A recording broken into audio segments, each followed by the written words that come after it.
Hi అండి.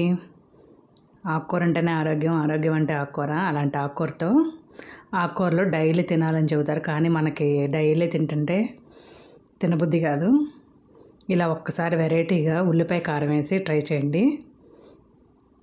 ఎప్పుడు ఒకేలాగా చేసుకునే కంటే ఒక్కొక్కసారి ఒక్కొక్కలాగా చేస్తే ఆకుకూరలో కూడా డైలీ తినాలనిపిస్తుంది. చాలా టేస్టీగా, చాలా సింపుల్గా అయిపోయే రెసిపీ. ముందుగా ఒక ఉల్లిపాయని కట్ చేసి పక్కన పెట్టుకోండి. ఒక కళాయి తీసుకుని 2 టేబుల్ స్పూన్ల ఆయిల్ వేసుకుని ఆ ఉల్లిపాయలన్నింటినీ ఫ్రై చేసుకోవాలి.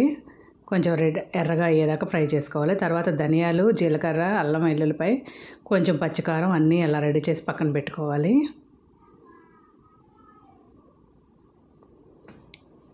ఈలోపు చక్కగా ఉల్లిపాయలు అయితే ఎర్రగా వేగిపోయినాయి. అవన్నీ తీసి పక్కన పెట్టుకోవాలి. తర్వాత అదే కళాయిలో తిరుగుమాత దినుసులు వేసేసుకుని తోటకూర శుభ్రంగా సన్నగా తరిగి కడిగి కొంచెం జల్లెడ గిన్నెలో వేసేసుకుని నీరంతా వదిలిపోయిన తర్వాత ఇలా తోటకూర వేసేసుకుని తోటకూర వేసిన వెంటనే ఉప్పు, పసుపు, కొద్దిగా కరివేపాకు వేసేసుకుని ఫ్రై చేసుకోవాలి.